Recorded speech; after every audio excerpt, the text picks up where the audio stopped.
Good afternoon, everybody, and welcome to the Takeup.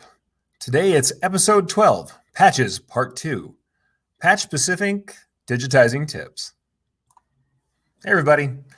This is Erich Campbell here again to discuss everything embroidery that you can imagine, but today in specific, we're going to be talking about patches and emblems. And before we get going, I would like to just say thank you to everybody who has shown up today and who has been asking questions about patches since last week.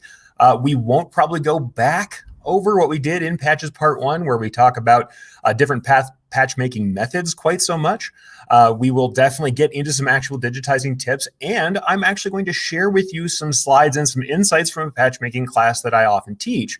And that's something that, though we won't go into quite the kind of detail we would in a seminar, you'll see some numbers fly by that we probably won't cover really in a detailed manner as we go through them. But we will talk about patch making, we will talk about digitizing, we will talk about tips, though I am, as usual, going to start up in some other places, talking about news, talking about what's going on in the world, and we'll jump from there into digitizing patches, into talking about some of the things everybody discussed with me, and hopefully answering some of your live comments. We have comments and Q&A, so I'd like to just see who's out there today. Let's call out some of you folks who are on the show watching and constantly watching, like Cindy King. Thank you very much for watching and always showing up. Looking forward to some great education. Here's hoping I can give you some great education today. I have to admit, recent days have been pretty scattered. Lots of things going on, getting quite busy, and trying to keep things moving. As we all know, keeping that momentum is sometimes hard as things are difficult in the world. But we are all pushing on, and I think patches are a great way to do that, frankly. Tom Farr, great patch maker himself. Good afternoon, Tom. Happy to have you here. Jane Swansea, one of my favorite embroiderers, and I know I say everybody's my favorite, but Jane and I go back a long time. So great to see you, Jane. Howdy from Houston, and howdy back from Albuquerque, New Mexico. Jeff is on YouTube today. Awesome. Glad to see YouTube comments are working. They don't always, so I'm glad to have that sitting there. And Jan's on. Hello, love learning more about patches. Yes, patches are awesome. I really think patches and emblems are undersold sometimes, and people tend to underprice them as well. And I'd like to see them become the kind of wonderful item they can be, especially as they are one of the ways we can kind of make do and repair and make sense of garments now that we're having maybe some sourcing issues. Like I said previously, they're a great way to use what you have, and a great way to have unsized items that are easy to deliver and to decorate things that you might not always stitch on otherwise. Let me just run through a bunch of the other people who are here today. We have Carol on. Hi, Carol. Rich, hello. Happy to have you here. Is organized chaos, Jeff? Yes, it is organized chaos here as well. So like I said, we will see how scattered I am. I know I was a little bit scattered last week. I'm going to try and be a little less today, but I have to admit that I have myself going a million miles an hour with all kinds of different projects that we're working on. So we'll see how that goes. Kim says, hey, Kim, happy to have you here. Frank, hi. Thank you for joining from so far away, Frank. Diane, happy to see you. Afternoon from Ramona, and making some large patches myself today. Awesome. Always good to see you guys making patches, making emblems, and making the most of them. And Bill, hey, happy to see you here, Bill, as well. And Mike, happy Friday, Mike. Definitely somebody else who's talked about patches before. Now, frankly, like I said, there's a ton of stuff we've already talked about. Last week, we talked about the different methods. We talked about heat cutting patches, working on soluble materials. We talked about the plastic method. I even showed off the MFS frame from Madeira, so you could see what it's like to have maybe a production frame that helps you do the plastic patch method. But today, we're actually going to go a little bit further into just some digitizing tips. I'm going to talk a little bit about how patches are constructed and some things that might help you to decide how you're going to attack it.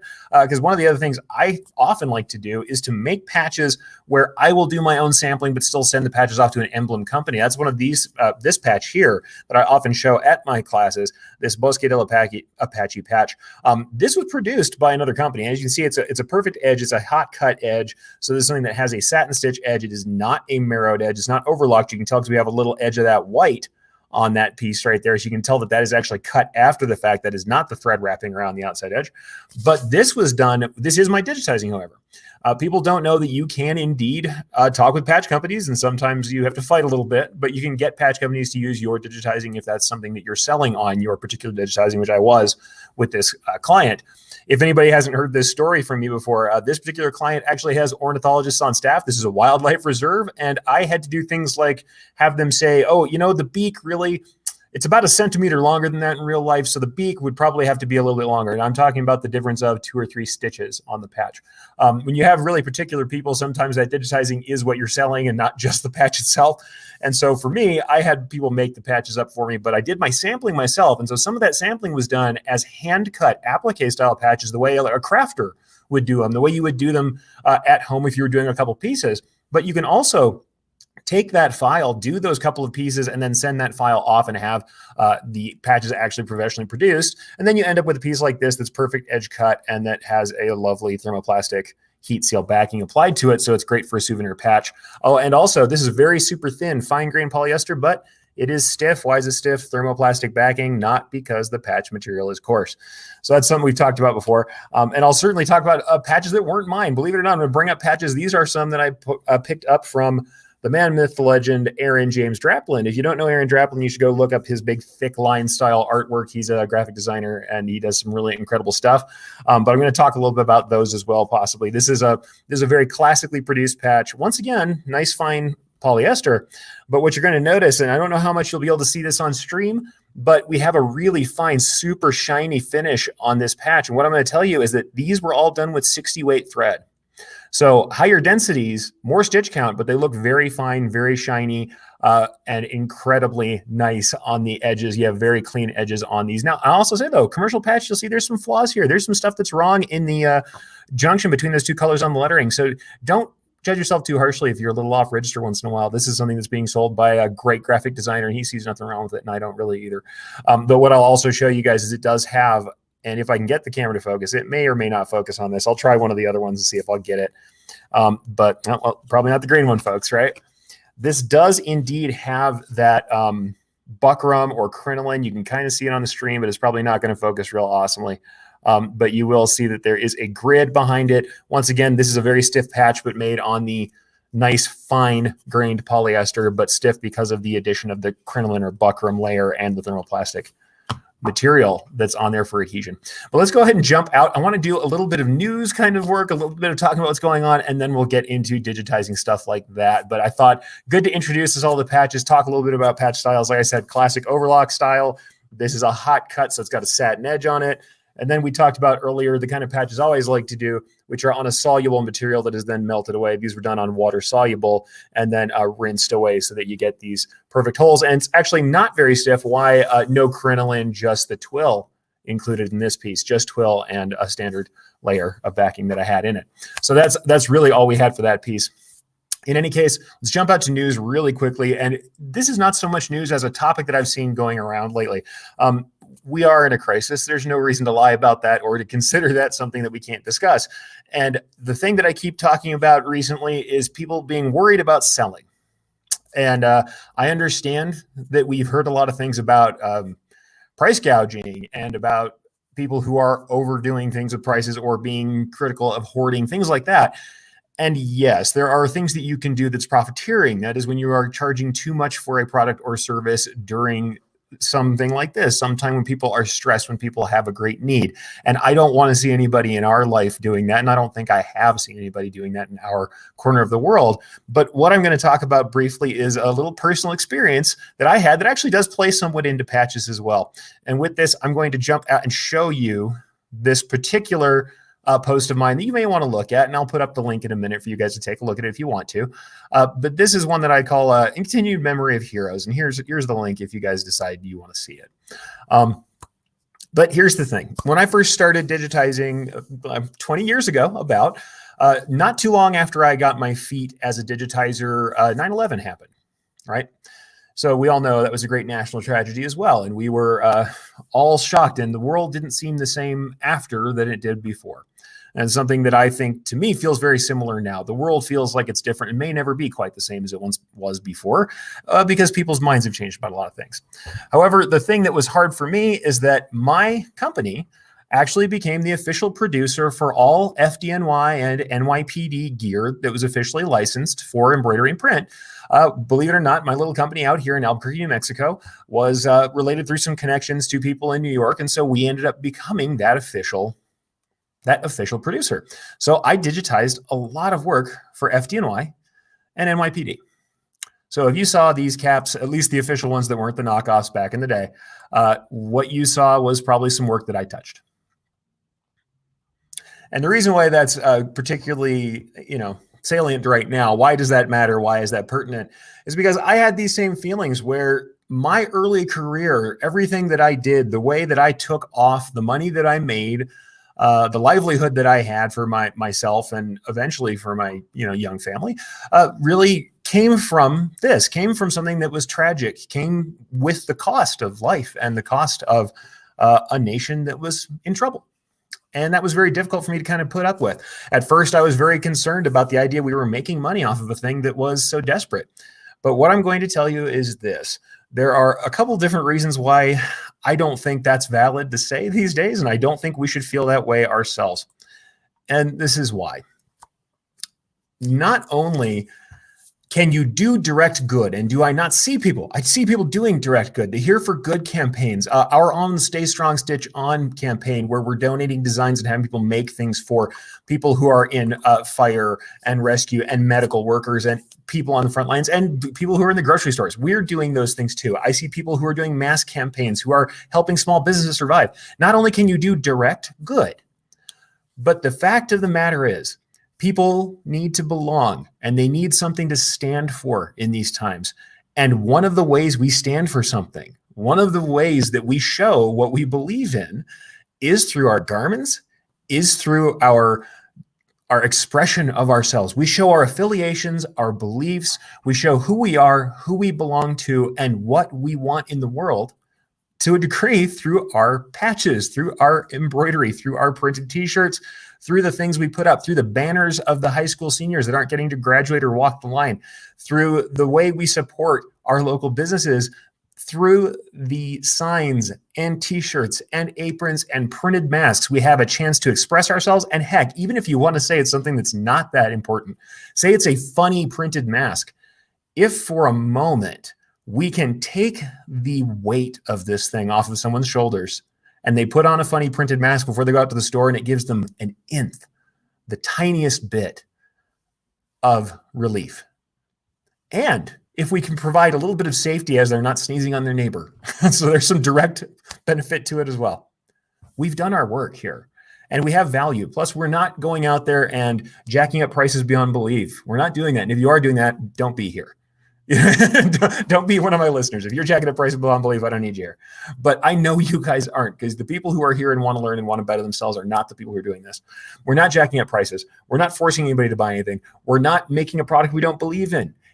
When we are doing the right thing, when we are selling a product we believe in, when we are helping people to express themselves, to show their affiliations, to show what they believe in, who they belong to, and what matters to them, we're doing our jobs as decorators. And we're providing something valuable, and our customer sees the value and purchases it. By no means would I suggest everybody go out and buy things they don't have the money for in these times. What I will say, though, is if there is something that you want to buy and you have the money for and it helps your life right now, I would love to be the person that provides it to you. And that comes from my current business in software, working with Embrilliance. I love that I have people who are now at home making little businesses for themselves or using embroidery to express themselves or to create, whether it's for their families or for work. That's something that I take great pride in, especially with the Stay Strong Stitch On campaign. But I had to think of this back in the day when I first started out digitizing, and I was making these pieces for FDNY. I was making these pieces in the memory of firefighters and policemen who'd lost their lives, when I was helping people to memorialize the fallen dead. I mean, this is serious stuff, but I found out that people really felt something, and it mattered to them to put that FDNY hat on. It mattered to them, and it matters to them now.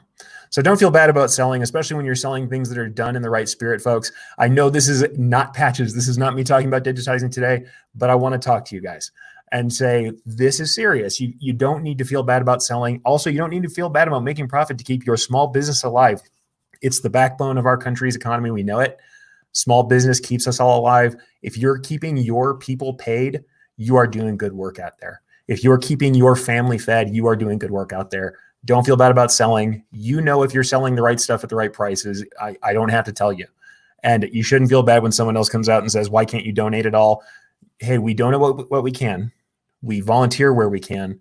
And we make profits so that we can keep ourselves alive, keep our people paid, and keep our small businesses running. And that's about all I'm going to say about that, folks. I just want you to know, I've seen people talking about it. Two Regular Guys podcasts this morning, people came on and talked about it. Don't feel bad about the things you're selling. Don't feel bad about buying things that are improving your life and your business. Keep it rolling. Realize that life is still going on, and understand the people who don't understand it. Sometimes they're not going to get it. And as long as you're doing the thing that you know is right, you don't have to worry about that, folks. And you can point them to me if you want. Anyway, so yeah, let me come back to some comments here. I'm just going to say, Christine says, one of my favorite posts that you ever wrote. One of my favorite posts too. I do like to talk about this stuff, certainly. And yes, Christine, they did an amazing podcast today about that. It was the Women in Garment Decorating. It's quarterly. We do this at Two Regular Guys where women take over. Christine takes over presenting, and she did an awesome podcast this morning talking about the way people feel about this. And that one was more in the context, certainly, of how women feel, women in business feel about and they get a lot of flack from each other, strangely enough, sometimes. I've seen this in the embroidery groups for selling, but I want you guys to know, absolutely something you should go check out. She did a great job leading those people and getting great answers from everyone who was on her panel today too.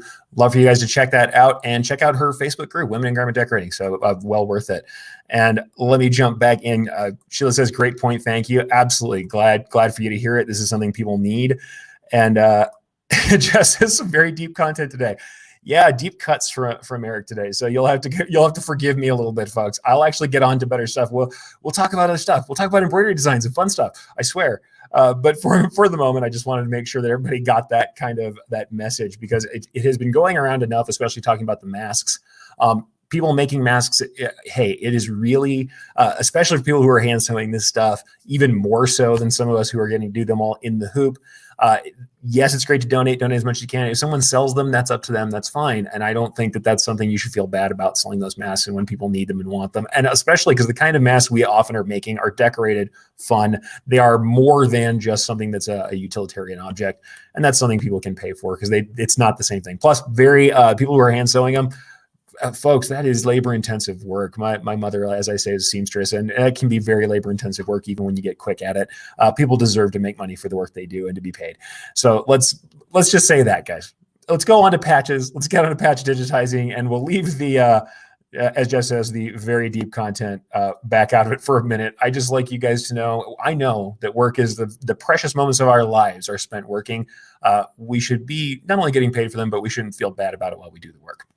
So with that, let's jump over to patches. We're going to jump back into my second screen again, and I will actually bring up some slides. And this is, like I said, this is some stuff that you would generally only get if you were coming to a class with me. So we're not going to cover everything in the detail we do for seminars. We don't have that time, especially because your friend Erich decided to jump on the soapbox and talk about selling and what it means. But it's something that's important to me, and I wanted to get that through. In fact, I'm going to jump one more time. That we have a couple more comments that I think are important before we jump out. Let's go one more time back to the comments. Because Alicia says, never thought of the effects garments can have on a person's mood. Absolutely. I talk about the fact that I get the arming scene up. If you've watched it previous times that I've talked about that on this show, where like in medieval poetry, where people would get in, you put the armor on, the helmet on, you get ready for battle and get yourself out there. People do that with their favorite garment, with their favorite hoodie, with the thing that has the patch that means something to them, that has the logo from their sports team, that has the school that they went to, and they put it on, and they put on their your lucky shirt. Guys, it really does affect people's moods, affects their lives. We can affect their lives, and we make heirlooms. If you make something for someone's high school graduation, they'll keep it for 50 years. So remember that. It does that. But I want to bring this up to Christine says, it's a tough team to navigate right now.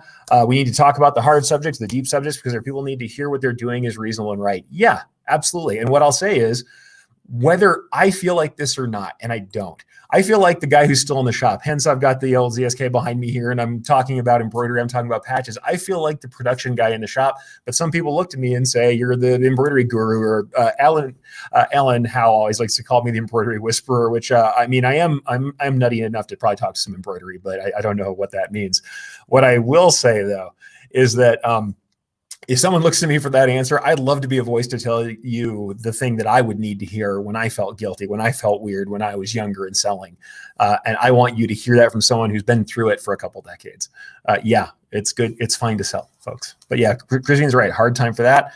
And Kathy says, thanks for mentioning the mask. Personally divided on that to sell or give. There's a happy medium. Absolutely. Then I've also seen this, and I've, with no bones about it, I've seen people say, hey, I'm giving away to my family, but I need to make up my costs to make this work. So I'm selling them to everybody en masse. And that's fine. Nobody, the funny thing about it is if in another context, you'd never think about it this way. It's only when we have kind of some crisis going on and people are a little spooked that it seems to get quite so bad. And also we all have a lot more time. There's a lot of people right now with time on their hands who are sitting in social media groups with a lot to say, even if they're not doing anything.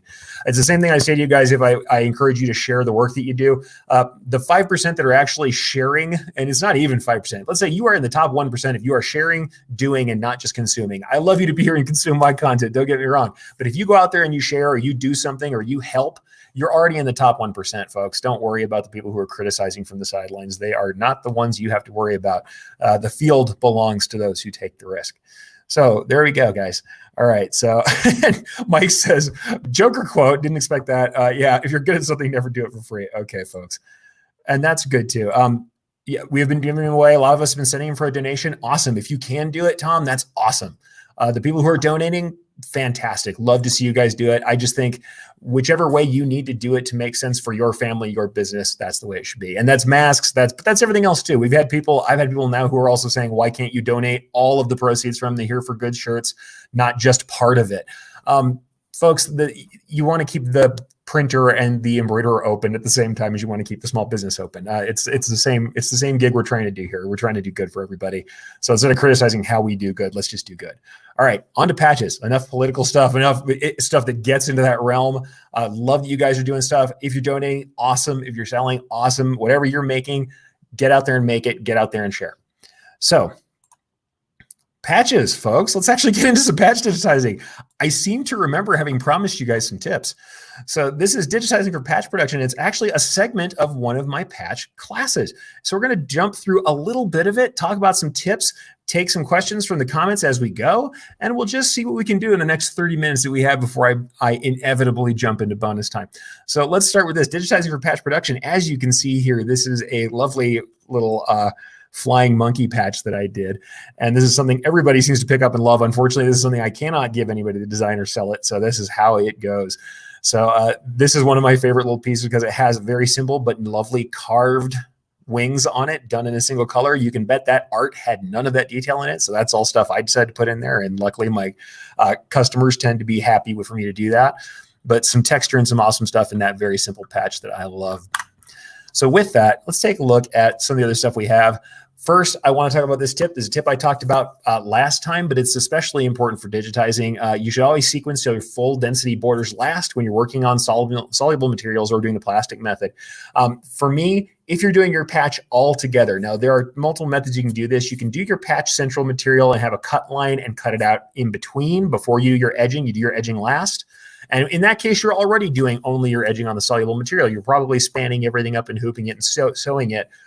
Doing both your stitching in the central material in the graphic material and doing a cut line on whole material. If you're doing that, then you don't have to worry about this. But if you are making your entire patch with, say, a cut piece, or if you're hand cutting, if you're doing it all on soluble materials like water soluble or film or plastic, then put your full density border last. It avoids some of the stress of the perforation. If you start by putting your edge down when you actually stitch, you're going to end up causing some weakness and some perforation around that edge. And then if you start sewing a lot of stuff in the middle, you do a fully themed military patch maybe that has a lot of central material and text and everything all around it, you're going to end up pulling and pushing that patch around after you've already perforated your material, and you have much more likelihood of what I call a blowout, where the patch rips out before you want it to. So sequence your borders last if you aren't going to do them after the fact. So don't weaken your substrate by perforating that unsported edge before you run your central design. Like I said, this is only if you're going to do the stuff that you're stitching all of your design work at the same time as your border on a soluble material. Otherwise, let's talk a little bit about patch digitizing. We're going to go through it step by step a bit. And for me, this is starting out with soluble substrates. As you can see here, I have a water-soluble, fibrous water-soluble that I'm using here. A lot of people, if you're talking about going to the craft store to get it, especially these days where it's hard to get some of your materials, this would be called Vilene.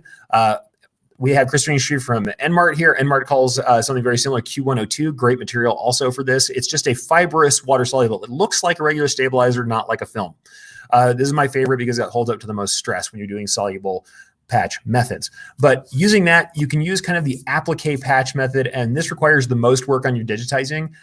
The hot cut method requires the least work because you're working on a span and you're not having to work out on it. And by the way, I'm going to jump out here because Matthew's making some good jokes over here in the comments, and I have to say this. He's got a butterfly machine that has some problems, so he was saying, I call Tara the butterfly effect. I hear you have some machine problems, man, and I understand how it is. Yeah, when you have a machine that eats things up or snags on things or maybe isn't the smoothest running, you can get that a little easier for sure, folks. Also, Nida jumped up and said, you missed 23 minutes. Don't feel bad, Nida. Go back and watch the first part on the replay, always available for you all the time. So starting with soluble substrates, we're going to use the applique kind of method to discuss this, and it requires the most, what I'm going to call specialized digitizing. All that really means is that you actually have to have your steps in order the right way and have different steps to tack down materials or to handle cutaway or cutting away material. Whereas if you're doing like hot cut method, you pretty much only need to add a border to an existing design if you're not changing the central material or if it's not specially designed for patches. And as long as the border is a nice reinforced border or you're cutting very carefully with the hot knife, you don't have to do as much specialized digitizing. Whereas if you're using something like soluble materials, then there actually is a method to the madness. You have to kind of have an order in which you do things. So, with that, this is actually how I start. And you know what I'm going to do is take off my branding so you actually see the whole slide here, folks. I know I love the little embroidered bubble up there too, but I'm going to take that off so you can see what I'm talking about. But with this particular method, I actually start by digitizing the border. And everybody says, man, you just got done telling me that you don't want to run the border till last. You don't have to digitize in sequence. And here's the thing. For me, having the full width border on screen lets me assure all the correct placement of my central design elements before I get it put together. Plus, if I've got text all around this edge, I don't know how much you'll see my cursor here, but if I have text all around this little edge, I've got something that I'm going to connect to later. I will probably run under the border and back out. I'll jump in and out of the border with traveling stitches so that I don't have to trim as much. I mean, I'm a commercial production guy. I don't want to trim if I don't have to. I do a lot of running around in this border around the outside edge of the patch with traveling stitches to keep that machine moving and not trim and jump. So I put that border there so it's really easy for me to see the channel I have to work under when I'm covering functional elements. So that's why I start my digitizing by having the border and getting it the width I want it, the position I want it before I do anything else. Border serves as a simple guide for correct placement. So I start by digitizing the border. I suggest you do the same. But here's the thing. First thing, you're going to start from an edge in. That's at least the way I like to do it also. I like to work at the full size. This is not the cut line.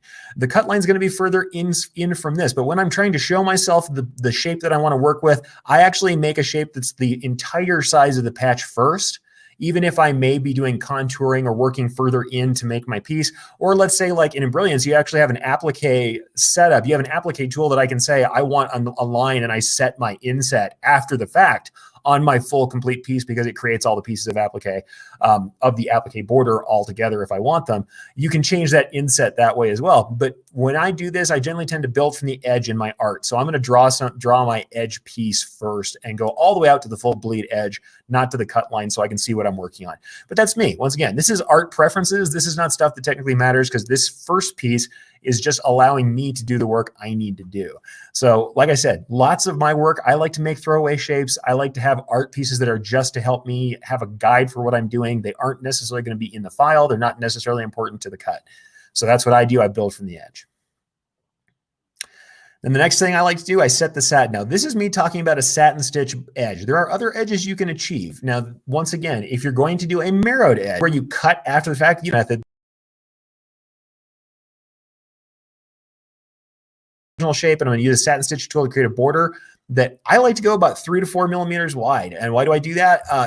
Because I have often had problems with fraying depending on the material, especially if I'm using specialty material.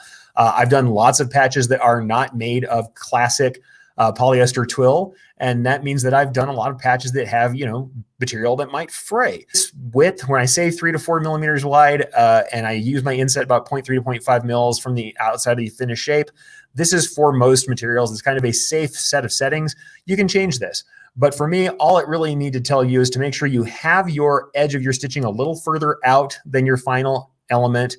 And to remember that the thinner your coverage is on that border, the more likely you'll have some fraying, or you'll lose the edge of the patch if you wander a little bit as you run. If your patch isn't placed exactly right, if you're doing pre-cut material, or if you have enough distortion when you're running, you may have that last border not quite hit. And if you use really tiny, skinny borders, it's just less of the meat of the patch that you can hit. So for me, 3 to 4 mils wide is where I like to be. Can you go much thinner? Absolutely, especially when you're running great guns, everything's working the way you want it to, and you have it dead set. But for me, when I'm working on various materials, or when I'm trying to work production with a multi-head machine and a bunch of little cuts, I often put a little bit out to the edge. I put a little bit extra than you might otherwise do. You can get thinner with satins. So for me, absolutely looking to do that 3 to 4 mils. That's just what I usually like to do. And once again, 0.3 to 0.5 millimeters outside of the desired shape. I want to be out into the soluble. It's going to wrap tighter than that, but I want to be out past that material quite a bit. And I want to make sure I'm out there. You'll actually see my inset is further in than that as we go on to the next stage. But that's step one. Once we're creating that border, we're setting the satin up. This is kind of where I tend to go, folks. And there's different terms for this depending on the software you're using, so I wouldn't worry too much about the terminology. Look at the structure of what I'm showing, and that's all you have to worry about. For me, I'm using a full density on most of these, so that's a 0.4 mil here. That's about where my density is. Density may change depending on, of course, the thread I'm using and what I'm trying to achieve here. I can also use extra underlay if I'm getting too much puckering. I've got tight shapes where I've got a lot of extra density on the inside and I don't love the way the short stitching is looking. I may use more underlay and less density to try and work on that somewhat. But generally, I'm going to use full density here. And you'll see this edge run plus double zigzag, German underlay. There's parallel. There's a bunch of different terms for how you do this. But when you have edge rails and then you have 2 zigs that are coming up and down, and you end up with this very robust, very stable, lofty underlay that lifts everything up. So I like this kind of underlay. Like I said, it's often something you'll see in laces. That's why some people call it a German underlay, because it's a lace underlay. You'll usually see this as an underlay for patch edging, or you can see it. I like to use this at least to get myself some loft and to get a nice thickness. Now, I've also seen people use a full density satin stitch narrower than the outside edge and actually run 2 satin stitches on top of each other. Can you do it? Yes, it builds up on the back and front. It makes a very thick border, and it depends on how you like it. Also, it of course adds tremendously to the stitch count. So up to you. If you want to get a really thick, dense border, some people like to run that double. And when we're talking in a second about hot cut, there is a certain kind of reinforced border that I'll teach you how to make, or at least the construction about. And that border, that reinforced border, tends to have an extra half density coverage on it that we'll discuss shortly. So there are ways to make that thicker, harder edge border if you want it, but it really depends on how you're going to construct it. For me, most of the time, this is enough. The patches that you're seeing here, most of these patches that I've done for, movies and TV and all that stuff, these guys are all going to have that kind of border where I'm just using the edge run or contour plus the double zigzag, the zigzag underlay like this, and usually just one solid density 0.4 mils or 4 embroidery points. As you know, they're the same. So we want to lock and do the layout. I like to lock that border in place. Once I have my satin border fully in place, I usually will lock the top covering stitch first at the bottom layer. Why is that? Once again, not going to run it in that order, but it's going to show me what I'm doing. That means when I try and make my tack down lines, when I make my cut lines, anything like that, especially because I do a lot of these things manually instead of relying on a tool, most of these things are done so that I can see where I'm going. If I want things to make sure they stay away from the edge, as in this case, you can see that I've got a zigzag tack down that's going to be holding down a cut piece because I was using a plotter cutter to pre-cut my patch blanks. This is something that I'm going to do so that I can see what I'm doing. We lock that thing down so that we're not accidentally selecting the border all the time, so that we can make all of the other elements we need to make. And at the last second, we grab that border and pull it to the top so it's the last thing that runs in the sequence. So start by locking that border in once you have the border fully created, and then you can do all your layout and work on top of it, adjust everything. You won't be accidentally selecting it all the time. It just helps to figure out what you're doing with pieces that are hidden by the border. Second step in this, placement and the tacking or cut line. Really depends on how you like to do this, but whether or not you're doing, you're going to tack down and do the kind that I'm showing you that had a pre-cut, or you're going to cut it by hand. Let's say you're doing one patch, a couple patches, you're doing something, some boutique pieces, or using specialty materials. That's something where you might do a hand cut line yourself. steps are pretty much the same. First thing you're going to do is do a placement line. For me, this is done with a line of straight stitching that is about 2 to 3 millimeters in length, because this is not going to be seen. This is something that can be a little bit longer and not perfect because we're not going to see it. This should be something that the material pretty much covers. And this is going to be like 0.8 to 1 millimeter inside the original shape. So it's a grand total of about 1.3, 1.5 millimeter inset from the edge of the satin. And this is also what we can use for a cut line. We can also expand our cut line a little bit beyond this, which I like to do, maybe 0.4 mils. So that when we go to set down our cut material, if we're using pre-cuts, we set it down after this placement line runs, and it completely covers that edge. That's my favorite way to do it. And honestly, it's just a line of straight stitching. Shouldn't be too hard. It's just inset from that original patch border, and that's your actual cut line. As you can see, it is smaller than the original vector shape I made. But once again, you can start any way you like. I just like to have the full size of the patch sitting in front of me so I can see what I'm working on and make adjustments. But you can start with the cut line if you want to and expand it out for other tools you have. It depends on how you want to move. If you want to go narrow and expand out using graphical operators, that's fine. You want to go out and in, that's fine. For me, usually I'm going to do my placement cut line after the fact. So the next thing, hand cut line. These are actually going to vary a little bit. So I'm going to go hand cut, and then I'm going to do tack down. These are actually two things you wouldn't do necessarily the same way. If you're going to hand cut your material, I just duplicate the placement line and tack it right on top. So what it means is you have your placement line, you put your uncut material on top, smooth it out. If you use adhesive, you can here. I don't usually, if I'm just doing a couple patches for samples.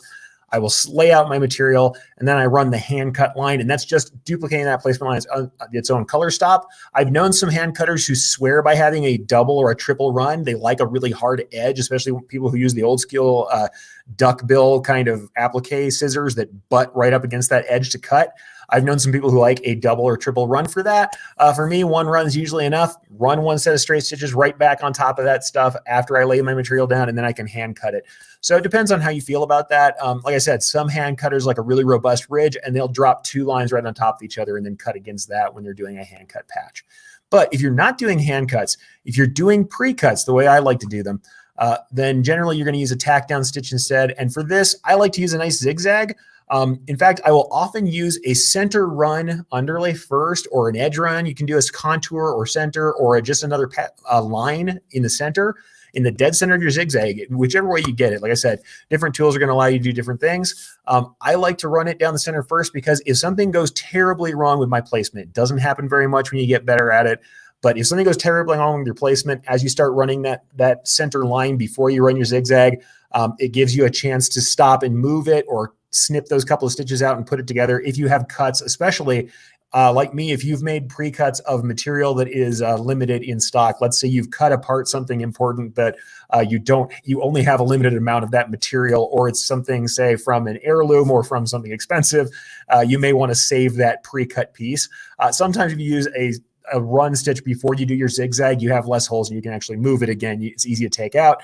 But the same thing with the zigzag. I like to have a nice, big, wide space zigzag to tack down my material, not only so it tacks things down, but so that it can be taken out. If something goes completely wrong, this is where you can still, at the last moment, if you are off by millimeters, if it's sticking off to one side, or you turn away from the machine for some reason and don't see what's going on and wreck something, you can stop right now, cut the pieces out, and usually the number of holes that are in this can be covered by the final edge if you're using a material that's important to you. And sometimes, like I said, I've done some strange pieces where I'm using material that is of a limited stock and I can't get that material back. Some of those things, then I'll be extra careful about my tack down stitch. Otherwise, this is just a great way to hold things down, and it adds, yet again, kind of that more loft when you get ready to sew your final border. So zigzag column, about a 3 millimeter density from point to point, as you see there, and inset by about 0.5 mil.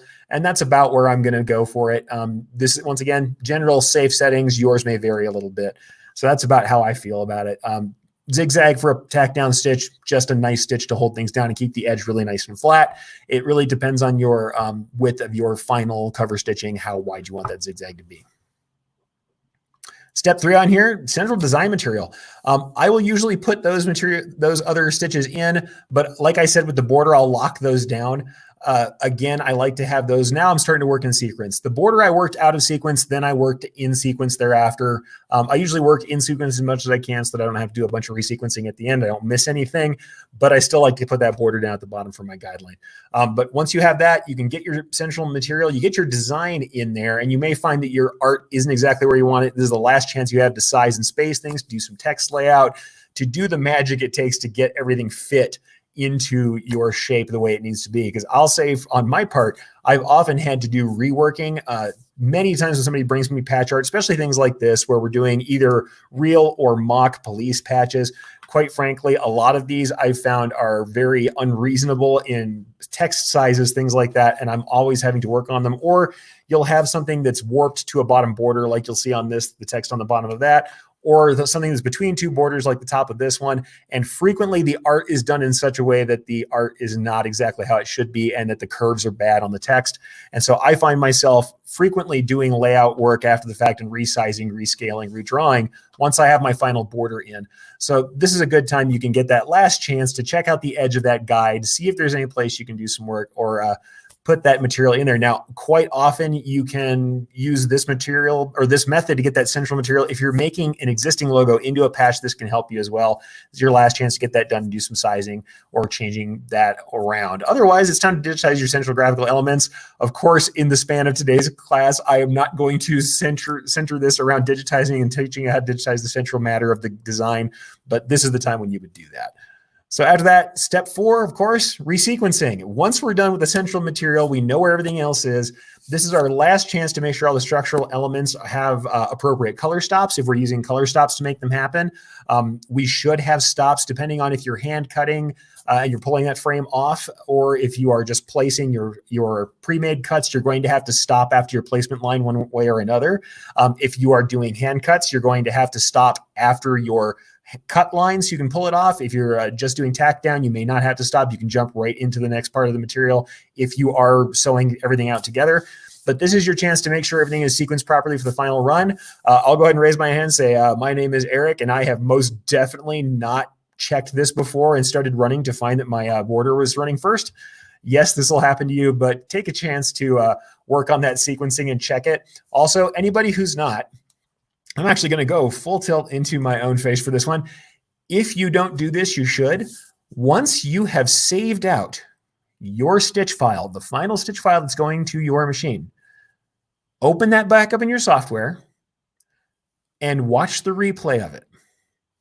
Get on your stitch ribbon, whatever it's called in your particular material, whether it's slow replay, whatever it is that you replay your design, get in there, replay the design and watch it. This is where you find gross errors, and sequencing is one of the gross errors you see very quickly when you do that. If you are not watching your machine files, you are losing a critical step in your QA. This is your quality assurance. You can make sure that you don't waste time on your machine if you watch your stitch file run. Also, just about every software out there, I know Embroidery does, I know the other softwares I've used before, like Willcom do, there are certain filtering processes and things that happen to your stitch file when it's saved to a stitch file that don't happen until then. Because of that, you want to bring your stitch file in one time after it's saved off and run a replay after that. That will tell you what's going to happen before you get to a machine. So please, if you learn anything today, if you learn nothing about patches, if you take none of my heavy content away from today, replay your stitch files before you put them on your machine. It will save you a lot of pain and trouble. So absolutely. And by the way, I'm going to bring in one comment. I have other comments I'm going to bring in later, folks, but I'm going to bring in this one because I love that. I learned that the hard way, LOL. Yes, and I will laugh out loud, but trust me, I wasn't laughing out loud the first time I didn't do that. So totally fine there. And I'm going to grab a couple comments while we're stopped here because we are almost at our last stage here. And here's just some comments about different types. First, we said, how wide do I typically make my border satin stitch? Yeah, on the soluble method, like I said, 3 to 4 millimeters is how wide I usually make it. Can you go thinner? Absolutely, you can. It matters more about how your material holds up and whether or not it likes to fray. With any material that has a chance of fraying, I like 3 to 4 millimeters. I also like the look. If you look at a classic marrowed patch, and these are classic patches that are made with a marrowing machine, which is an overlock that happens after the fact, you can see that these run about the same. Because here's a marrowed patch that has that overlock edge, and they're usually around that 3 to 4 millimeters. And here's my satin stitch border patch, is a little thinner, but not much. This one's maybe about 3 mils. This one's about 4. So if you look at a classic marrow edge patch, 3 to 4 millimeters, pretty standard for that edge. So I like to go right around in that area too, because that is the classic patch look as well. So there's that. Go with a comment from Matthew. Hot knife takes a long time, produces fumes depending on the material. If you're not careful, you can destroy the satin border. Absolutely. People forget pretty frequently that they're cutting polyester material. And if you're running polyester thread, well, there's not going to be any sort of variation between the polyester thread and the polyester material as to how well it cuts with a hot knife. A hot knife is a wood burning pen, and it's not smart. It requires you to move the speed and the place that it should. Now, are you riding along the edge and kind of tracing? Yes, you are. Can you cut into the border or melt the border? Absolutely, you can. It's not something that you do straight away. In fact, here's the thing. Go watch a video of someone showing you how to do hot knife patch cutting, and then take that speed and double it, because this is somebody who's been demoing hot knife cutting for a while. The chances are you're not going to cut as fast as they are. So if you're worried about how long it takes, well, you're not going to go as fast as the people who do it every day, all the time. Go ahead and check that out and see what you can do with that. I will say, let's see, Jeff, inset depends on the base fabric. Yeah, absolutely. Especially fabrics. Let's say you laser cut. I know some people laser cut patches. You laser cut polyester, it's not going to fray, and you can get a little thinner, certainly, and it doesn't cause nearly as much trouble. So yeah, the reason I like to say 3 to 4 millimeters is I'm trying to keep everybody safe. If you go 3 to 4 millimeters, the likelihood is you'll catch whatever you're working on. And that's why I usually tell people that. A lot of my measurements, it's like when I talk about small lettering, people will tell me, they're like, you said 5 millimeters is your safe lettering size for 40 weight thread. I can go smaller than that. I'm like, me too. I've gone down to 3 millimeters on 40 weight thread. However, 5 millimeters is nice and safe on most materials. So that's why I like to tell people that. I'm like, these are my safe numbers. These are the numbers that I know you can reproduce on in most ways with most machines on most materials. So that's what I like to say about that. Jeremy says, duck canvas is my favorite. I fight with that one, my friend. And I've got some people here that also looks like they fight with you on that too. Duck canvas, if you like a rustic look and you don't mind the rough edges in your material, very cool looking piece. And Jeremy makes really cool pieces. So it's hard for me to argue with the stuff that he has made. So it's a lot of cool applique as well. But that's one of those ones I fight with, because a lot of people want super fine details or 68 thread on duck canvas, and then they don't like the edge interference they get. Cindy says, I like stitching on top of the border. Yes, extra stitching and texture. And I'm not going to give much away, but let's just say I've worked on some textural stuff. On this green fabric, you won't be able to see it very well, but I've worked on some textural pieces that might be interesting down the road. And in fact, I'm kind of glad for the green fabric so you can't see everything. There's some textural stuff that you might see in the future. We might be able to work on. So yeah, extra stitching on top of the border looks kind of cool. A little bit of extra texture does not hurt. Arlette says, my hand just had a memory ache when you mentioned hand cuts. Yes, hand cut patches are a little bit horrible sometimes. Hand cutting with little applique scissors, I like doing it for a couple pieces, but I surely wouldn't do it for 50 or more. And this is Ramona, that kind of agrees with the duck. She says she finds the duck to be a little too open, and it's a thick weave yarn. And she steps back into outdoor furniture canvas, heavyweight, finer weave. Yeah, I've seen a lot of people using Sunbrella as the brand name that you often see thrown around. It's very durable. It's an outdoor furniture kind of thing as well. Can you use it? Sure. I often don't use it. I use polyester. I use straight polyester twill that looks very much like the production houses use most of the time. But you can certainly use outdoor materials. And hey, if you went ahead and used, say, matte polyester thread, has an incredibly high UV rating on it, you probably have something that would hold up to outside weather, especially out here in New Mexico. Let's see what else we have here. I was looking to buy a Marrow machine to buy for my embroidery, but it seems to be super pricey. Yes, they are. You can get them sometimes. Yes, that can help you. Matthew says, my Marrow machine is about 3.8 millimeters. Yeah, like I said, between 3 and 4 is pretty standard. I see that all the time. So yeah, definitely. Do I have a specific patch size if there isn't one requested? Honestly, no. What I will say is there are sizes depending on what kind of patch you do. These patches here, I believe they're about 3.5 tall. I'd have to look as I do metrics for most of my own personal measurements. Military patches, patches that are for police, patches that are for official usage usually have some sort of measurement you're supposed to hit. And those things lines for that, depending on the patch that you're talking about. Otherwise, no. I mean, there are standard patches. I like a nice 3 to 3.5 patch, but they are actually quite large. I mean, 3 inches doesn't seem like a lot until you put it on a person and it's a full round. When it's a full round or a full patch, it's different than when someone says, oh, my logo is 4 inches wide. That looks fine on a shirt. 4 inches by 4 inches square. That's a big logo. So really, the patch size is something you have to talk about with your customer. But like I said, things like this that are official shoulder patches for police, there are probably some guidelines out there that can help you. And honestly, look at ones that are already made that are officially offered and measure from there. It really helps there. So that's always good. I use canvas for practice patches. I use a 5mm border, or I get whiskers. Yeah, no, I mean, canvas frays pretty easily, and even woven canvas that you cut yourself will definitely cause some issues. So canvas for practice patches, yeah, canvases can be used pretty coarse, can cause some raveling for sure.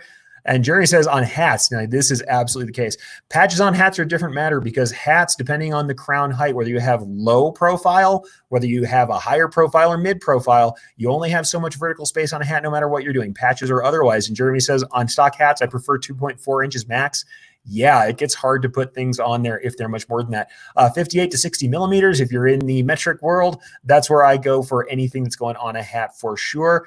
And Matthew, now, good information from Matthew because he knows about this with Air Force. Air Force is typically 4 inches tall if it has the top and bottom rockers. Otherwise, 3.25. Yes, absolutely. So those are good sizes for there. And Alicia says typically 3 to 4 inches tall on a cap, 2 to 2.5 inches. Good measurements all the way around. These are good standard measurements. Like I said, depends on the usage you're using it for, where it's going to appear, and what it is for. So let's jump back out of the comments. We are almost into bonus time, but I'm going to try and finish at least a little bit of what we have going on here. And I'm definitely going to give you guys a little bonus time if you want to hang out, because I want to run through a couple of replays in software of a couple of these things I talked about so you can see patch edging. I can discuss it very briefly. But let's go ahead and go back to the slides real quickly and just see if we can cover a little bit more before I jump out of here. So here's our final sequence. As we know, placement line, either the cut line or the tack down, any central design elements if you're sewing them all together, and then the final patch border. Nothing really interesting there aside from just understanding what your final sequence needs to be. And here's a brief overview. I'm going to run through this. Somebody asked me what the thread-only emblem kind of settings were, and I'm going to give you what's usually put out there. Like I said, Madeira has the MFA system. We've talked about that, and I actually still have that here on my desk where you use these plastic frames. The MFA system, this is the kind of method they show, and it's not exactly how I do it, but they are constructed very similarly to how a crafter would do freestanding lace. So this is the thread-only emblem. When I say thread only, though, these are usually done on a plastic substrate. So if you go light, you can actually go lighter than they show here. Because really, I've shown that in my testing so far, when you use as much thread as, say, the Madeira method that I'm showing you here does, you can actually get them to stand up with no material inside them at all on a wash-away material, on a completely soluble stabilizer. But really, this is usually done on a thin plastic substrate, either the 20-gauge vinyl that you buy and hoop yourself, and that's straight out of the craft store, straight out of the fabric store, or if you do that with the MFA system. And like I said, that's how these patches turn out. They tend to be a little more flexible. And this one, of course, has not had any crinoline applied to it or any buckram. It doesn't have any thermoplastic adhesive. But when it comes right out of the plastic, they're pretty flexible and may not be your cup of tea, depending. But this is how they're constructed, and I'm going to go through it pretty quickly. It actually starts by creating a mesh.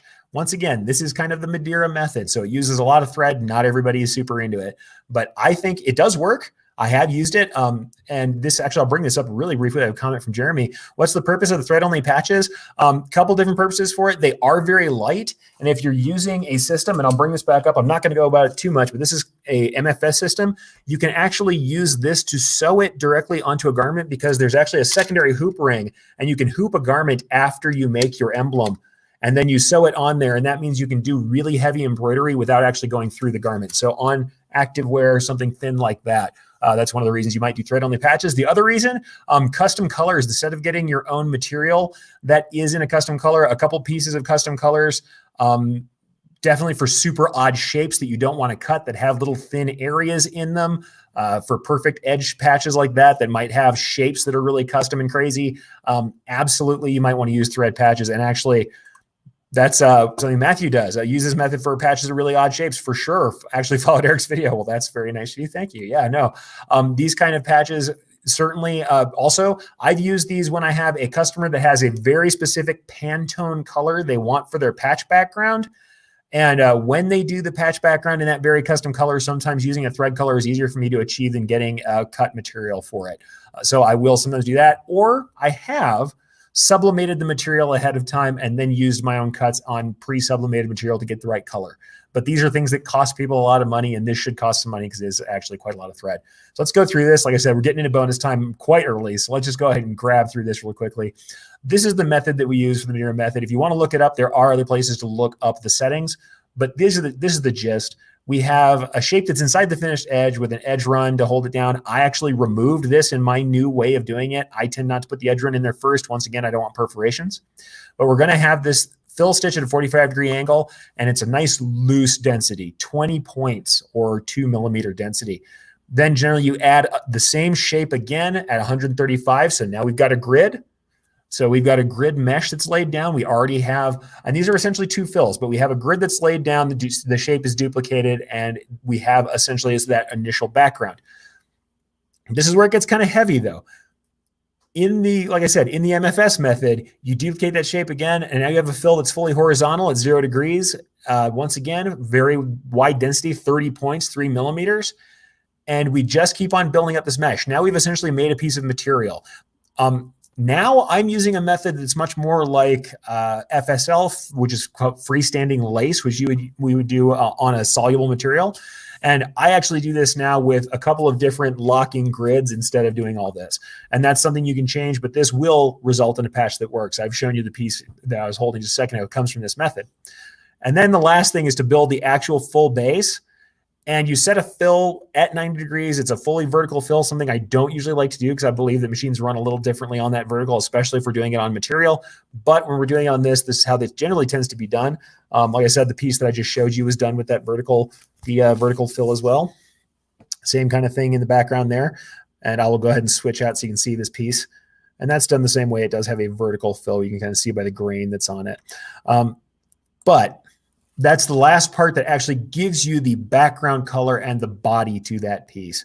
So that's one way you can do that. I also still use the MFS with applique material. I see Jeff also says that. I use the MFS film and applique the fabric to it. Totally fine to do. And it still leaves a nice clean border when you tear it out. So you can do that. This is just a method if you're trying to do the custom color work, or like I said before, when you're using materials that you have on hand, let's say you have to make a patch, you do not have the material to cut it.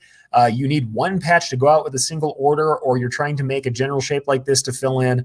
I've used this to make one patch to use on, say, a material that doesn't run very well with a design. Say I have a very fine design, but I'm using a material that doesn't hold down a knockdown very well, or I'm having to put something, put the same logo that I'm putting on the rest of an order on something that can't be stitched through. This can give me a chance to make a Pantone matched thread only patch that I can create on the fly. So this is not for everything, but it is for some things. So that's that. You build up the base, and then your central design elements and your boundaries and borders come after that. So that's the thread only method. Essentially, it's very much like a mesh background that you would use for something like a lace with a fill on top of it that gives you full coverage and color. That's really what that is. And that's the standard. Though what I'm going to say is the fully filled elements don't have to be supported by that full density fill. So the thing I've seen people do is they'll make a piece like this that has all this density on there, and then they start putting in some other half of the image, or they'll put a central area and fill it in, and they use a full density fill on top of this. You really don't need to do that. You can cut out the area and only put that fully filled element on top of that background mesh once you make it. The last vertical fill that I showed you that gives you the color coverage, you don't want to then put another fill on top of that. That's incredibly dense. It's going to be too much. That mesh will support quite a lot. The only reason you need that fill is to get you full color coverage so you're not seeing plastic through it or seeing daylight through the patch. So that's really where it has to be. If you have a patch that has blocks of fill or filled elements on it, you want to cut out of that background fully vertical fill in order to get that thing not to be quite so dense.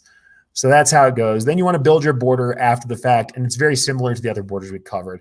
So just make sure you're outside of that mesh. I go 0.5 to 0.8 millimeters outside of that material that I've created. And that just gives me a nice clean border. It wraps in and it perforates that edge. But once again, you don't want to perforate too closely. As I showed back here, I actually like to use a slight amount of jaggedness on that final fill and in the fills before it so that I don't make one clean edge around the patch before I start running the central material. And this is only when we're doing a fully filled patch. When you're doing something that doesn't have quite all of that material in the center, you don't have to do quite that same method. But that is that thread only method people have been asking about. It is essentially building up a mesh.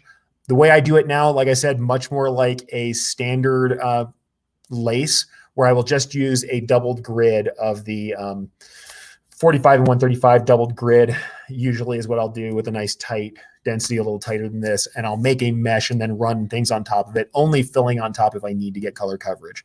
But that makes a thread only emblem, and that's how it's usually done on the MFS system if you're using that or with plastic.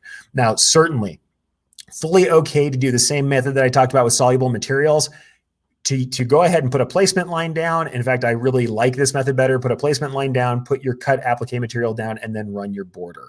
So that's fine to do on plastic as well. But when you want the thread only, that's what that is. And briefly, I'm going to go into this because people ask me about this as well. I discussed the fact that sometimes a hot knife patch will have a reinforced border. And this is actually quite a bit simpler than you might think.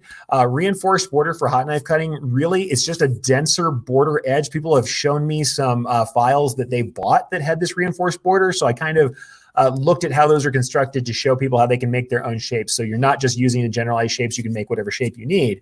And this denser reinforced border, super easy to get. Essentially, you start with the standard full border. Now we're talking about hot cuts. So this is run on fully spanned hooped material. This isn't pre-cut, so there's no placement lines, none of that. This is just at the edge of our design. And the full thing I have is a nice standard satin stitch, same kind of widths we were working on before, but we have an edge run or a contour edge underlay with a double zigzag, whatever it's called, a nice underlay that's going to give us some loft and some lock, but a pretty tight double zigzag underlay. So we're talking about, it looks like this. You see those little tight diamonds? That's what's going to look like when it runs. So that tight double zigzag type of underlay, that's what we're going to do for that. And then we're going to have a normal full density satin border, 0.4 mils. And that's our first border. But this is the thing, the reinforced border has a really easy second step. All it is to get that super dense reinforced border that you're seeing in some of those patch files that people are selling for hot cut. On top of the border you already have, you create another satin border that is half the width, has the same outside edge. It's half the width, half density. That's it. And what you end up with is a little texture where it looks like there's a little lump in the middle. There's a texture to it.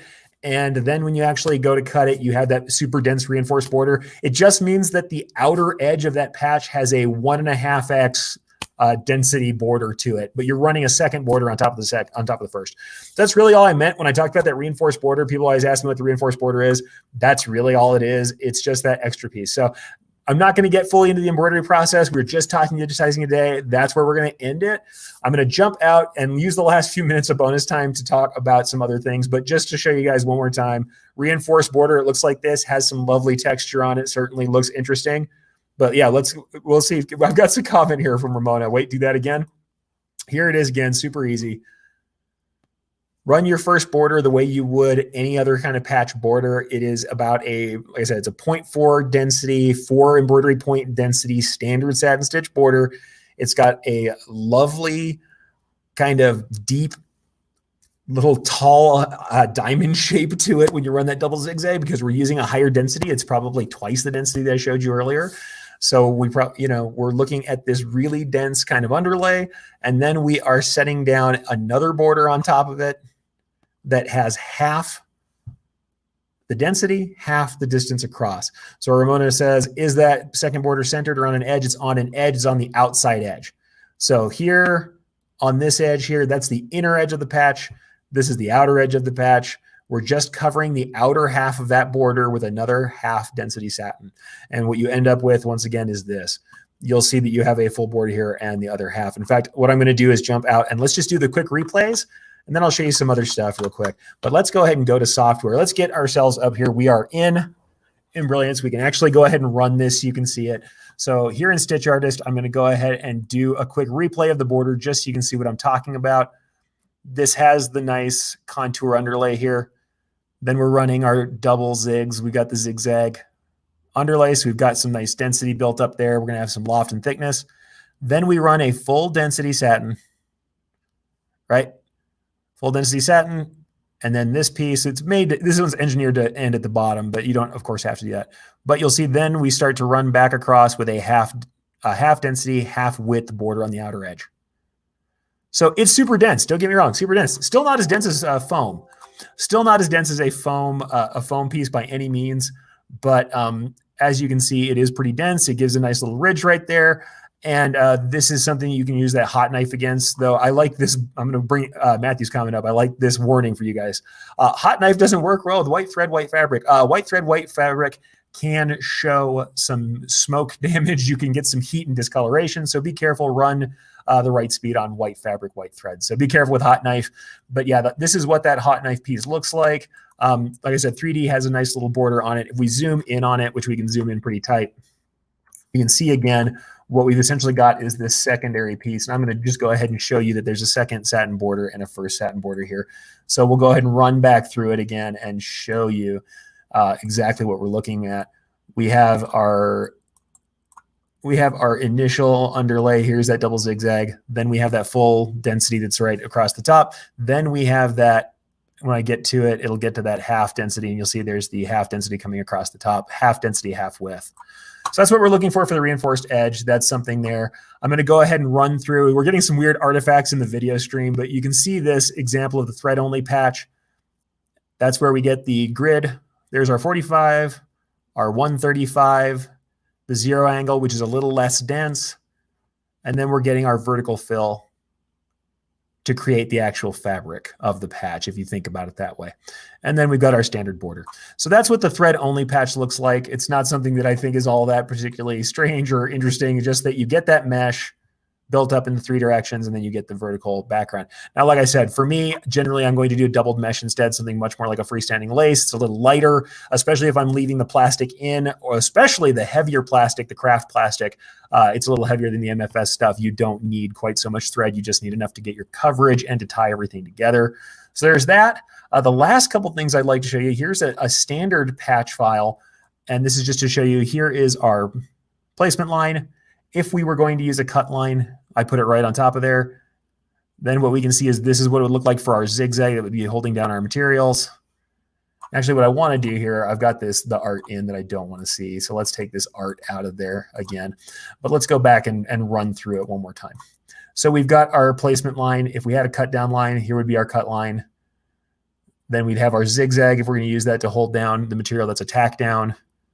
And then here's our double zig, and that's going to give us a nice bunch of loft for our standard satin border. Like I said, other borders are possible. I'm working on some myself right now that have some extra awesome textures, but that's something that we are, that we may talk about again later. Patches are something I love. As people know, I have stacks and stacks of them that I make both for myself, and I have made for everything from Breaking Bad and Better Call Saul to your local Albuquerque police and the law enforcement and folks like that. So that's something that I like to show.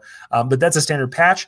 The last thing is, people asked last time about attaching patches, and I actually had a couple of examples. This is a simple attachment run if you're having a patch that's not causing, or a hat that isn't causing a lot of shifting for the crown. Everybody wanted to actually see the replay on this. When I talked about the underlay tree, this is how the underlay tree goes. And if you have a really bad seam in the center, this may not be the best idea. You don't want to go straight up the seam if it's a terrible heavy seam. But this is one of the ways you can do it with, especially like unconstructed hats. You just use the tablecloth method, spreading from the center toward the outside edges. That's what I call it, tablecloth method, to sew everything down. So now that underlay has sewn down all of the crown area underneath the patch that will eventually be there. I also like to use this on designs that have full coverage. This will allow me to sew the crown down. Then up and around, here's that placement, and then the tack down. Now I might also go up and back down on both sides if it shifts more than that. So it depends on which kind of patch I'm doing. This is something that is just barely causing me any trouble. If the hat's not shifting a bunch, I may use something like that. But this is the fill style attachment, which I will use for a hat that is causing me some trouble and shifting. And this one does it from the center. And this is from the embroidery machine, folks. So this is me digitizing this underneath and running it on the embroidery machine before I attach the patch. And I run essentially a light fill out from the center to one side, track down to the bottom center again, run that light fill out to the other side. And then I will usually do a placement line like that around the outside edge to make sure I've got my exact placement. And then this one is stitched down on the inside edge of a finished patch. This one assumes that I'm going to be stitching on the inside edge of the border, and that's where my attachment run. You can actually see that my attachment run on this one, because it's a difficult hat, it goes up from the bottom to the top center and back down, and then again to the top center and back down. So this is for one that's causing me a lot more shifting. On a hat that's causing a lot of shifting, that has a crown that is deforming a lot under the presser foot and moving back and forth, I will use a fill like this. Once again, tablecloth method, spread everything out, and to tack the crown to the stabilizer, so it's nice and firm and tends to arrest movement. So those are the other things I wanted to show you in that replay so you can kind of see it. So yeah, just thought I'd bring up Stitch Artist here, bring up the Embroidery software, kind of show you some stuff that's running on it and some pieces I made there. Once again, these are pretty simple examples. This is not stuff that's going to blow your mind, but if you haven't seen it run out or you're having trouble envisioning it, sometimes that replay is great to just kind of give you that idea of what's going on. So with that, let's do a last couple of little pieces of business before we get done here, and we'll go ahead and let you guys go. I'm fully 10 minutes into bonus time, so I would apologize, but since everybody keeps saying they love bonus time, then I'm just going to assume you love bonus time, folks, and I'm going to bring my bug back because I like to have a little bug up there in the corner. But let's go ahead and talk briefly about some stuff that we have going on outside of here in the world. First, Stay Strong Stitch On is still going on. And once again, I have to thank the wonderful people at Embrilliance here, Brian and Lisa Shaw. If you don't know her, she's also my compatriot here at Embrilliance. And this is actually just the Stay Strong Stitch On hashtag over on Instagram. We are still giving away designs. The last one I gave away is this guy right here. And this is just a mortar and pestle. So you can run that for any pharmacists out there. It's real classic, especially for the US, to help identify a pharmacist. The mortar and pestle is an awesome design. Go and grab that. And that's over at the Embrilliance blog, the project blogs. And that's one of the links there, EMBSSSO. That is the Embrilliance blog. And that's the Stay Strong Stitch On content there. And you can actually see it. Here's the one that I'm taking that from. You'll see a post like this. And in that post, you get a free design that you can run, and a lot of them for medical professionals, for people in the fire and rescue, for EMS, so EMTs, emergency ambulance drivers, folks like that. And now we've added also people who are working at grocery stores, people who are out there on the front lines working for us. We want to be able to allow you guys to make things yourself. So you can go there, download a project file. If you're one of the Embrilliance users, then you can jump in and do things like add more text. The standard block font you can add to that sometimes, depending on what you have, even with the Express, if it's something that we've already added to our design, but these ones don't have it. This one you can add text to if you want to, but with the Express free module that we give you, you can download this sucker and you can actually output it in any stitch file format you need. So you can bring this into your software too, but you have to use the Express mode, free stuff from us to get it out of this format, but that also lets you do some light resizing too. So Stay Strong Stitch On is still going on strong. And I have to say, I'm really proud of all the things I've seen. People have been thanking us and saying, you know, how happy they are with the pieces. I've seen so many nurses using this piece now, and I have just happy to see people using it. I've seen a ton of people making things with little Star of Life design, and certainly love to see that we've got our fire folks also in the cut here. So there's more of this coming up too. Even today, something should have released very shortly. Another piece that has some nice flames on it, a nice Maltese cross. And like I said, we've got some really cool stuff, including Lisa Shaw has made some awesome kind of crafty stuff. Once again, using the material you have on hand, she made some cool key fobs for people who are in stores helping us out. For people who are in the delivery business, bringing us truckloads of stuff. And also, as you can see, someone who is here in the commentary, Jeff, who put up this entry that I converted also for Embrilliance, but you can go get this too, the Always There Because We Care pieces there as well. But you'll find there's a bunch of fun pieces there. And of course, my smiling mug talking about teaching classes. So yeah, you'll see, if you catch that hashtag, you'll see all the fun stuff from Stay Strong Stitch On. And as I've said before, I would love for you guys to either donate or sell goods using these designs. They are free and you can go grab them at the project blog. So once again, if you want to go get those, here's one place you can go to grab them, bit.ly/EMBSSSO, or you can follow here and I'll make sure that gets up into the comments. So still going on, and thank you to people from Embrilliance and Brian, and also Brian for facilitating this. He's done some designs for this, Creative Embrilliance, and Lisa, who's been making cool pieces all the time. If you go and check out our project blog that's on the back side of this here on the left-hand bottom of the screen, you will see all of the different key fobs and stuff. And actually, it looks like my new one did post per schedule. That's the other one you can get today, is the Maltese cross with flames. So please go grab that. Make that for your favorite firefighter or fire crew, and tag us if you take some pictures of that too. Love to have you guys do that. So that's still going on. One of the other things going on, people have asked about the webinar that I did a couple weeks ago, Demystifying Next Level Digitizing, something that I did in support of the decorators community. You can see here, we are actually, by popular demand, Aaron over there has put this up as a recording as well for people who didn't get a chance to do it before. So it is available once again at the same link that it has been available, bit.ly/ErichDD. That's the one you want to go to if you want to check that out. Once again, this is not something I need you to support me with, so don't worry about that. If it's something you can't pay for, keep coming here for the free content and keep hanging out for the Takeup. But it is something that supports the decorators community if that's something you want to do. Or if you wanted to see that piece and you missed it and you're unhappy, go see that. You can find that out. And actually, as part of that, the DAX seminars that I do every year, and they have been really fantastic about supporting me and us here. And frankly, they also supported us in Brilliant stuff. They've been reposting some of our stuff. The people at DAX, Decorated Apparel Expo, have put on awesome classes every year and awesome, not only awesome classes, great shows, bringing in all the people for you to see them, especially as you find out in the Midwest, sometimes you don't get those big coastal shows like you might get other places.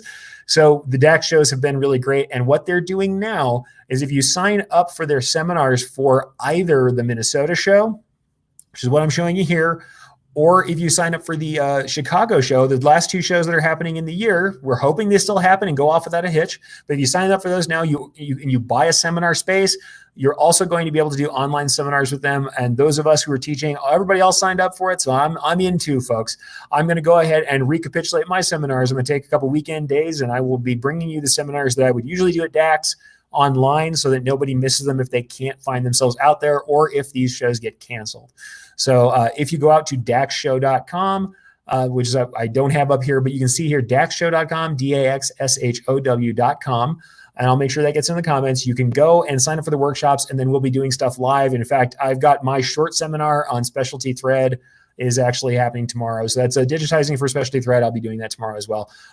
Love to see you guys there. And that's something really awesome to check out. But if nothing else, I would love for you guys to go ahead and, like I said, stay strong, stitch on. I want you guys to use that hashtag and get out there and do your stitching, help people out, and go check out the stuff from Embrilliance. Once again, stay strong, stitch on. Embrilliance lets me do this show, lets me do the other shows that I can do. It helps us to get out and keep this movement on. So I would love to see you guys out there staying strong and stitching on yourselves. So that is the business half of the bonus. And let's just grab the comments one last time and we'll see if there's anybody else going on. So yeah, Jeff says, I love that movement. You were part of the movement, man. So thank you for being in on that. So it's so cool. We've been able to give so much away. And I'm going to keep bringing designs. I've got more designs out there. Will we do it every day as we have been forever? Probably not, folks. I will say Lisa and I are more than a little burned out. We've been doing a lot of designs and bringing stuff to you as much as we can. There are more in the pipe, but there will probably be a time where we slow some of this down. Otherwise, we've been doing this just about every day since the lockdowns and stuff started. And that's been a lot for us to manage, but we've seen so many people doing awesome things with it and working for the movement. So happy to see that. It's awesome, Jeremy. Thank you. I'm glad you like it, man. I know you like to do a lot of good stuff. Thank you for the knowledge. Thank you for showing up, Angelo. Thank you for being here. And anybody who comes in, please leave comments. Follow the page, follow the YouTube channel, and you'll be able to catch this stuff. This is happening every week. This is number 12, and I don't see it stopping anytime soon. Ramona says, you'll be there in the AM. I will be there to see you too. I have to admit, it's a different format. It's a little different than I usually do teaching online. So it's definitely a different kind of webinar. Well worth doing, but something interesting to check out. It's going to be a little different. Won't be able to show you guys samples or hand them out as easily as I can. But the stuff that you saw today, if you thought that the central piece of this, where I kind of talked about patches to you and showed you the slides and showed you how things ran on the machine or on the files, if that's interesting to you, that's the kind of stuff we're doing for online classes here. And like I said, keep watching this space. There may be some stuff, especially here or in the Embroidery space, where I'm going to be able to do some more hands-on teaching coming up soon. But for now, I am definitely going to help out the folks at DAX. They've been scrambling. Everybody who's been putting on shows is scrambling. And like I have sitting here under my happy face, stay strong, stitch on. I want to help them stitch on too. I want to help all of us keep on moving as we can. So that would be really cool. Would that benefit me if we're not super technical tomorrow? We started doing patches. I wonder if it would help us communicate to our digitizers. The piece that I'm doing right now, the one tomorrow is on specialty digitizing for specialty threads. That's pretty technical. It may not be super great for people who aren't doing that stuff. It will help you talk to your digitizers and stuff, but it may not be super great for that. The piece I'm doing further on, we got a couple more weeks until it goes off. There's one called Debating Digitizing. And that piece is about bringing digitizing in. It certainly has a big component about how your setup is supposed to be. And there's a little bit even about ergonomics, things to keep yourself safe while you're digitizing so you don't adversely affect your health. That's at the end. But a big chunk of it is about how digitizing works, how the process functions, what you would want to do if you were bringing it in-house, and how you outsource properly. So that one, absolutely, if you're not digitizing, but it's something you're thinking about, or you want to learn how to communicate better with digitizers, that class, and that's another one from daxshow.com. That one is definitely helpful as well, that one. So Angela says, really interesting patch takedown info. I'm glad you thought so. Sometimes I worry I'm boring. I get into the nitty gritty. I like to talk about nerdy stuff. And so that's kind of how we do. And Matthew, yeah, if you've already been to the Dax shows, same class. Dax shows are the same in every session because we like to make sure we teach them in all the different regions. So if you've been to the Dax show already, don't sign up for these again because it's the same one you already had. You don't have to sign up again. If you were at the Kansas City Dax show, the Dax stuff tomorrow is the same thing there. Vicki Woodward, my first visit. I hope to watch and follow again. Thank you for coming. Thank you for being here, and keep stitching. It is awesome. Also, and Carol says, thank you to Eric and thank you to Embrilliance also. Yes, thank you to our hosts, as I am here in the beautiful Embrilliance offices that you can't see because I use green screen. But we are here in the Embrilliance's kind of home capital, and that's what we're doing. So they are very good about giving us the time and the tools to work on that stuff. So thank you very much to Embrilliance, and thank you to all of you for being here. I don't do this if you're not here. I do it for you, and I do it because of you, and I get the energy I need to do it because you folks are here. So, I mean, this is why we do what we do, is to make sure that you guys get the information you need. And if I can help you do anything, I want to. So comment, contact me, and I will be in touch with you. I'm not always fast. I will say with everybody home, I get so many emails and calls in a day, you have no idea. But I'm always very happy. I'll say this. Over here, my little phone is turned off on silent on do not disturb mode, and I can see that it's been flashing and flashing. There will be more to talk about as we go. But once again, thank you to the people of Embrilliance for allowing me this space and for the awesome tools that we have to offer people, especially with Stay Strong, Stitch On. And we'll bring in one last class here too, one last comment, because Bill says something very nice about Dax here.